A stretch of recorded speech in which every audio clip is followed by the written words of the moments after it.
Package எல்லாமே okay தான். ஆனா பேமெண்ட் வந்து மந்த்லி பே பண்ணணுமா? இல்ல வந்து ஒன்ஸ் தானா? ஆக்சுவலாக இந்த பேக் டிசைன் பண்ணதே உங்களுக்காக தான், ஸ்டார்ட் அப் ஃப்ரெண்ட்லி தான். ஸோ இது வந்து ஒன் டைம் பேமெண்ட் தான், மந்த்லி கிடையாது. ஏன்னா மந்த்லினா 5,000 10,000 நான் உங்ககிட்ட சார்ஜ் பண்ணுறேன் அப்படின்னா அது உங்களால் பே பண்ண முடியாது. ஓகேங்களா?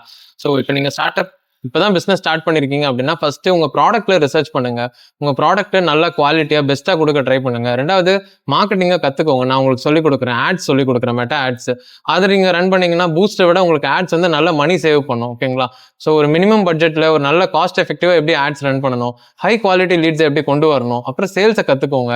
உங்ககிட்ட வர என்கொயரிஸை மோஸ்ட்லி எப்படி கன்வெர்ட் பண்ணுறதுன்றதை கற்றுக்கோங்க. ஏன்னா இப்போ வந்து உங்ககிட்ட மணியை விட டைம் நிறைய இருக்கும். அந்த டைமை நல்லா யூஸ் பண்ணி ஃபுல்லாக பிஸ்னஸ்னா என்ன, சேல்ஸ்னா என்ன, மார்க்கெட்டிங்னா என்ன, எல்லாமே நல்லா கற்றுக்கோங்க.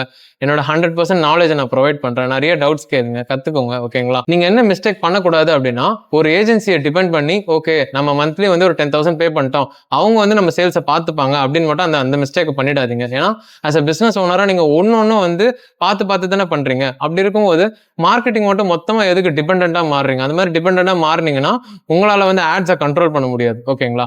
ஆட்ஸ் ஒன்றும் அவ்வளோ கஷ்டம்லாம் இல்லை, நீங்கள் கற்றுக்கிட்டா அது ஈஸி தான். ஈவன் மொபைல்ல இருந்தே கூட கண்ட்ரோல் பண்ணலாம். உங்களுக்கு வந்து மார்க்கெட்டிங் ரிலேட்டடா, ஆட்ஸ் ரிலேட்டடா, சேல்ஸ் ரிலேட்டடா, இல்லை பிஸ்னஸ் பற்றி என்ன டிஸ்கஷன்னாலும் என்ன நீங்கள் தாராளமாக காண்டாக்ட் பண்ணலாம்.